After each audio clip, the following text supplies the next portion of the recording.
Wherever you are right now, sitting, lying down, however you landed here today, let your body settle into whatever is holding you up. You don't need to fix your posture.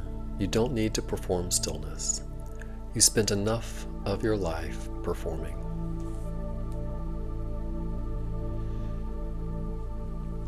I invite you to close your eyes or soften your gaze downward if that's more your speed. And take one breath. Not a special breath, not a technique, just notice the next one that was already coming.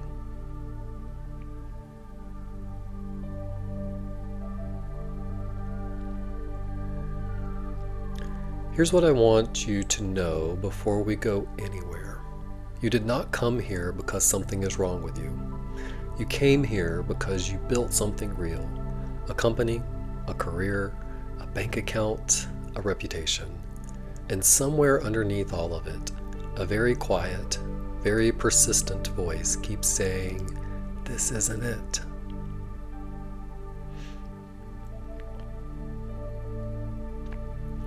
That voice is not weakness. It's not resentment. It's not you being one of those people who can't be happy. That voice is information.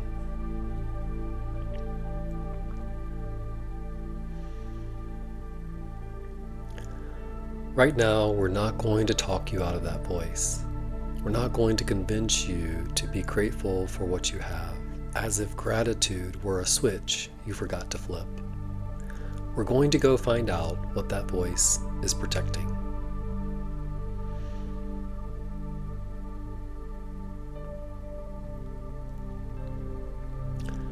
Take a slower breath. In through the nose over 4, 3, 2, 1. Hold for 4, 3, 2, 1. Out your mouth for 4, 3, 2, 1. Hold at the bottom for 4, 3, 2, 1. Again, in for 4. Hold for 4.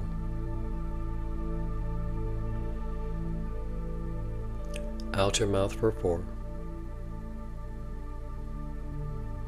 Hold for 4. One more time on your own, and let this one drop your shoulders about an inch. They've probably been up near your ears since your last meeting.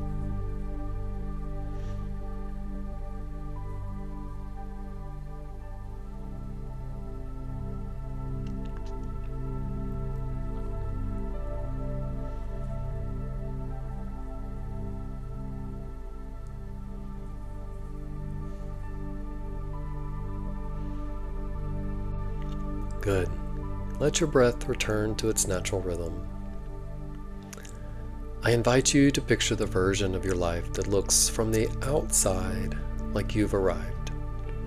The number in the bank account, the title on your email signature, the exit or the deal or the calendar full of people who need something from you because you're the one who delivers.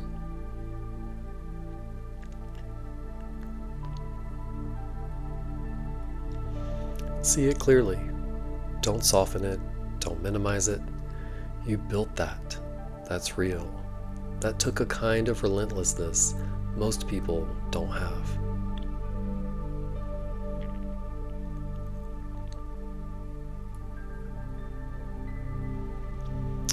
Now, without judging it, without trying to explain it away, I invite you to notice what's underneath that image.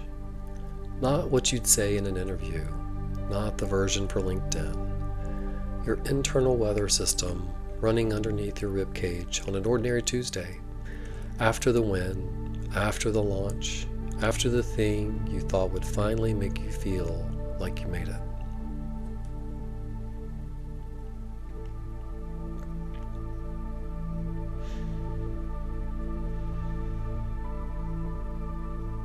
For a lot of people, that weather system sounds something like, "Is this all there is?"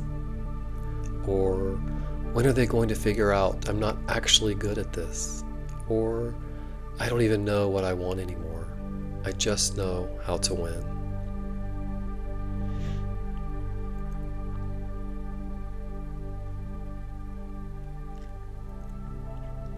I'm not asking you to pick one. I'm asking you to notice which one your body reacted to just now. There was probably a tightening somewhere, maybe in your jaw, your chest, stomach, or hands.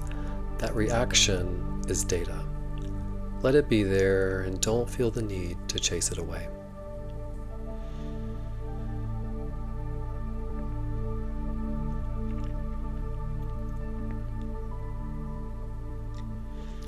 Here's the thing nobody tells you when you're 26 and clawing your way up to the top. Success doesn't heal wounds. It just gets you a nicer room to feel them in.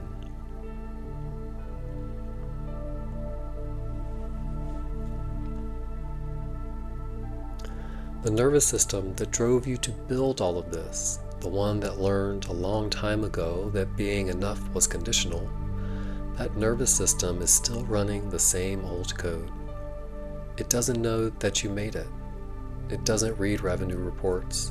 It only knows the feeling it's been trying to outrun since before you had your first job title.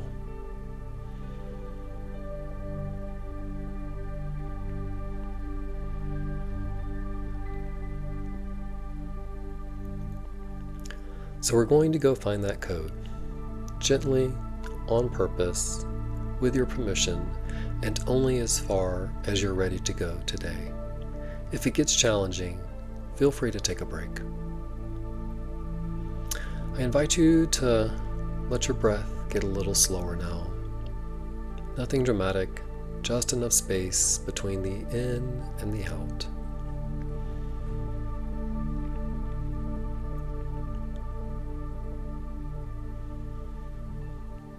I invite you to imagine there are two versions of you that show up to your life. One is who you are when you're performing, that is, achieving, proving, closing, winning. That version is often extraordinary, very sharp, magnetic, and relentless. That version built everything you have.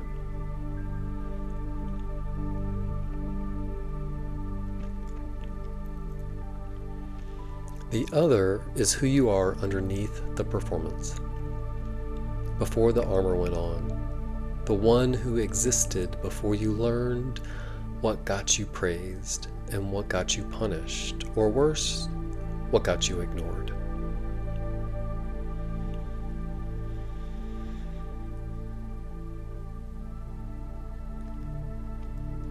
I invite you to travel backward now, gently, to find a memory. Not the biggest, most dramatic memory, just an early one. A moment, maybe you were 7 or 10, maybe 14, where you first learned that your worth was tied to a performance. Maybe it was a grade in school, a trophy during sports, or one of your parents' approval that came only when you achieved something. Maybe a sibling who got the ease you never got. A moment you were told, directly or in silence, that who you naturally were wasn't quite enough on its own.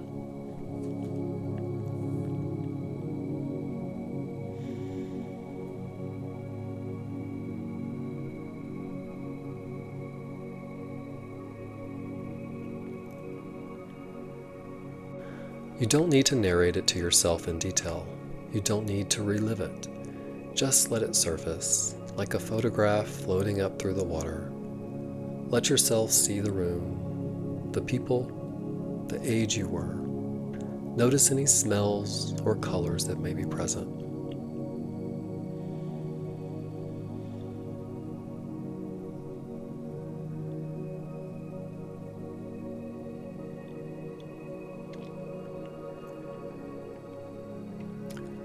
And notice, what did you decide right then about what it would take to be safe, to be loved, to matter?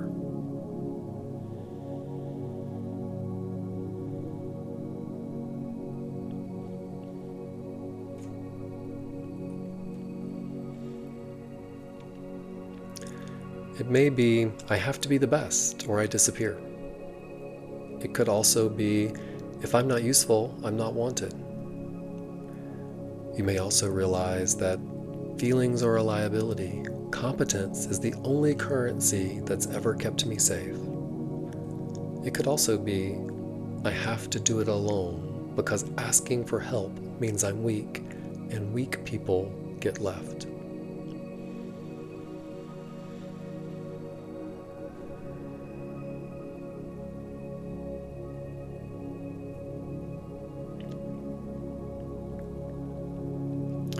Whatever the sentence is, and it may be forming right now, almost against your will, let it be there. Don't argue with it. Don't feel the need to defend the person who taught it to you. And don't attack them either. They were doing the best they knew how, and so were you, as a young child trying to survive a world you didn't choose.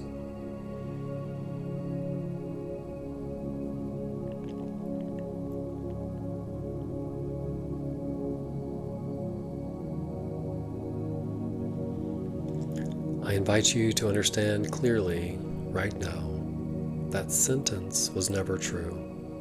It was a survival strategy dressed up as a fact.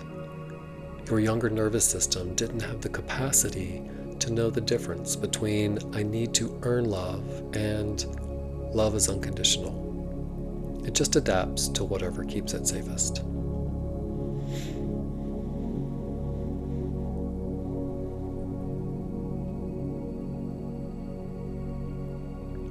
And it worked. That's the cruel part.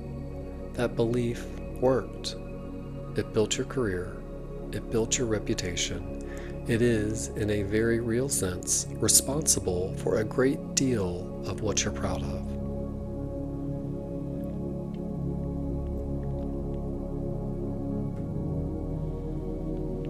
Which is exactly why it's so hard to release. You don't just fear losing the wound. Some part of you believes the wound is the engine, that if you stop performing from fear, you'll stop performing at all.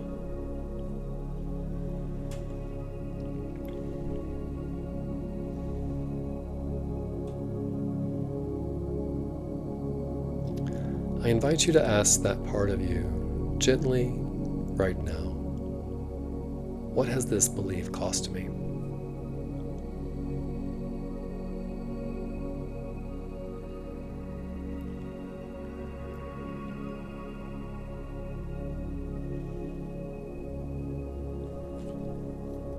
Let the answer come without editing it. Maybe it's a marriage that feels like a business partnership. Maybe it's a body you've been at war with for 20 years. Maybe it's friendships that never got past logistics. Maybe it's simply this, the fact that you cannot remember the last time you felt enough. Full stop, with nothing left to prove.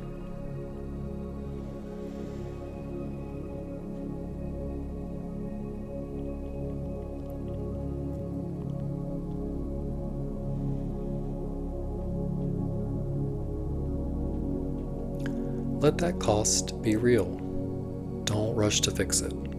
Just witness it, the way you'd witness a wound on someone you loved, with steadiness, not panic.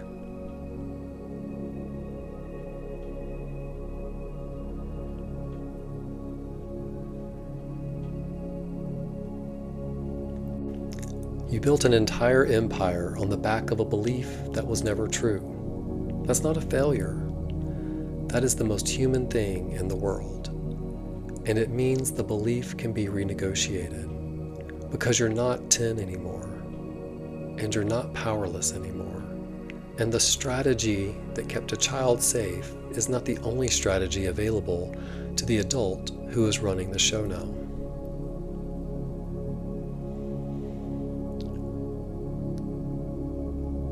Take a full breath. In through the nose, all the way down into your stomach, past your chest.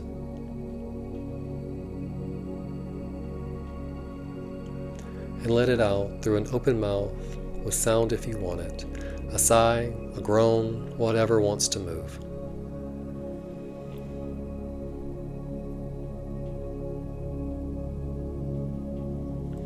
We're not going to think our way out of this belief. Beliefs that were installed in the body get released through the body. So I invite you to bring your attention now to wherever you felt that tightening earlier. If it was your jaw, your chest, stomach, hands, or maybe even your shoulders.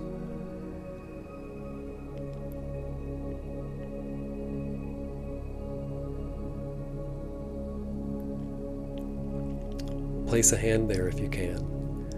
No need to do anything with it. Just let your hand be a witness to that part of you.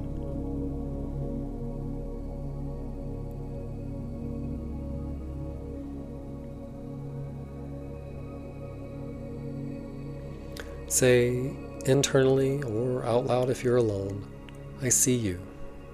You kept me safe. You're not in trouble.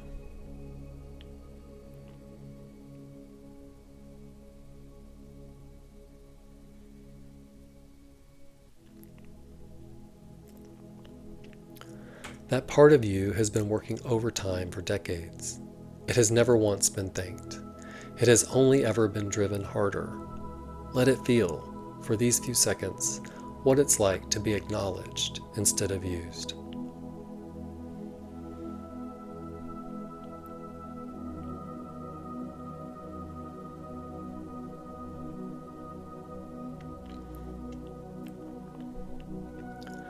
Now, breathe into that place 3 times. Each exhale, imagine the old sentence, the one you found earlier, loosening its grip. Not disappearing, loosening. You're not erasing your history. You're taking your hand off the wheel it's been steering.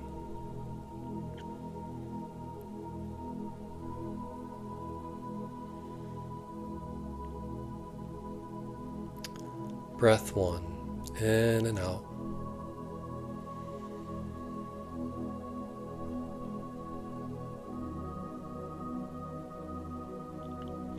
Breath 2, in and out.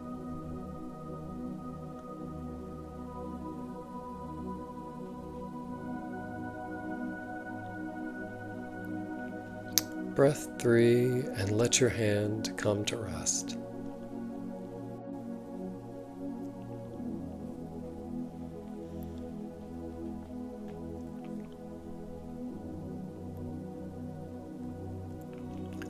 You may feel something shift. You may feel nothing at all. Both are fine. This isn't a performance either. There's no version of this you can get wrong. Now I gently invite you to ask a different kind of question. Not about what you achieved, but what's actually yours. If the old sentence was never true, if you were never required to earn love or safety or worth, what would you choose to believe instead? Not a slogan, not something you'd put on a slide, something quieter and truer.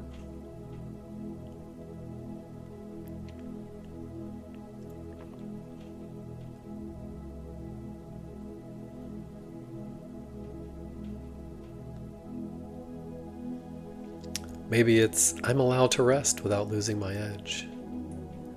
Maybe it's, my worth was never up for negotiation. Maybe it's, I can build big things from a full cup instead of an empty one. Maybe it's something else entirely, something only you would know because it's shaped exactly to the wound it's replacing.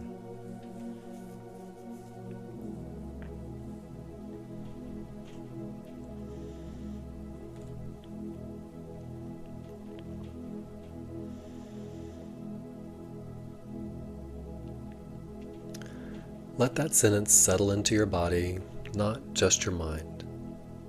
Say it once more slowly.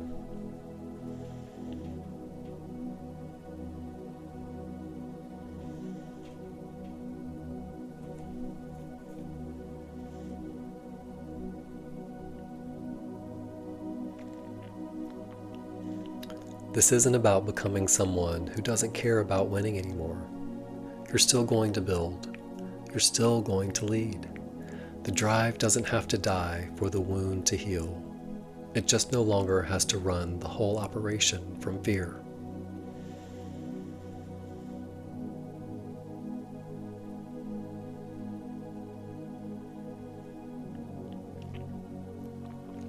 That's the shift. Not less ambition. Ambition with a different engine under it.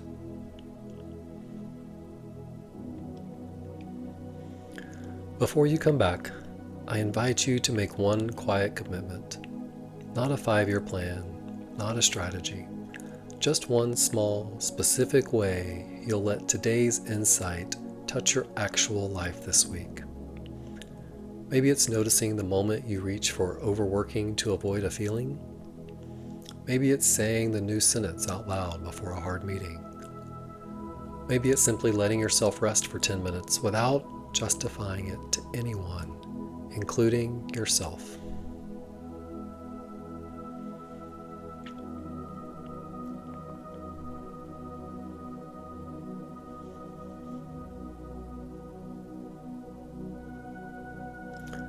Let that commitment be small enough that you'll keep it. Healing doesn't happen in the grand gesture.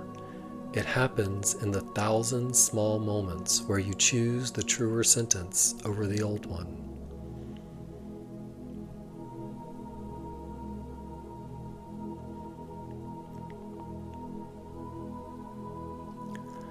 Begin to deepen your breath now. Bring some movement back into your fingers and your feet.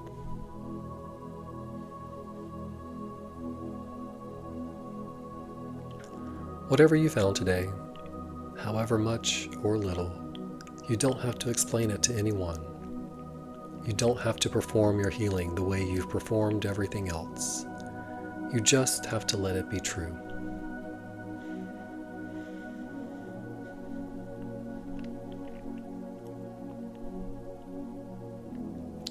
When you're ready, in your own time, allow your eyes to open.